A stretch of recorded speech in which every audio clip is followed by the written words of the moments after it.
গাজা ও ফিলিস্তিনে বর্তমানে মানবিক পরিস্থিতি অত্যন্ত সংকটাপন্ন। 2025 সালের মে মাসের শেষ নাগাদ গাজা উপত্যকায় খাদ্য, পানি ও চিকিৎসা সরঞ্জামের মারাত্মক ঘাটতি দেখা দিয়েছে। খাদ্য ও পুষ্টির অবস্থা।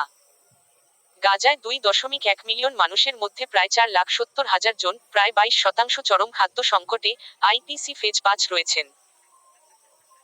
এছাড়া 1 মিলিয়নেরও বেশি মানুষ, প্রায় 54% জরুরি খাদ্য সংকটে, আইপিসি ফেজ 4, এবং বাকি প্রায় 5 লক্ষ মানুষ, প্রায় 24% সংকট পর্যায়ে, আইপিসি ফেজ 3 রয়েছেন।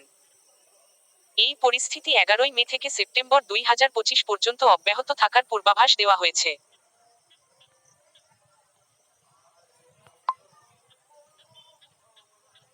WHO. বিশ্ব স্বাস্থ্য সংস্থা WHO জানিয়েছে, গাজার প্রায় অর্ধ মিলিয়ন মানুষ চরম ক্ষুধা, অপুষ্টি ও মৃত্যুর ঝুঁকিতে রয়েছেন। মানবিক সহায়তা ও সহিংসতা।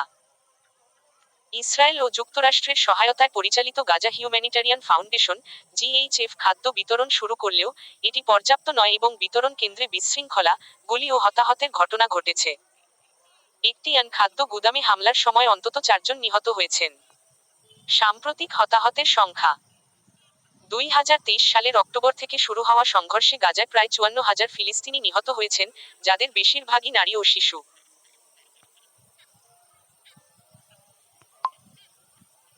2023 সালের অক্টোবর থেকে শুরু হওয়া সংঘর্ষে গাজায় প্রায় 54,000 ফিলিস্তিনি নিহত হয়েছেন, যাদের বেশিরভাগই নারী ও শিশু। উপসংহার: গাজা ও ফিলিস্তিনে মানবিক পরিস্থিতি চরম পর্যায়ে পৌঁছেছে। খাদ্য, পানি ও চিকিৎসা সরঞ্জামের ঘাটতি, সহিংসতা এবং সহায়তা বিতরণে বিশৃঙ্খলা পরিস্থিতিকে আরও জটিল করে তুলেছে।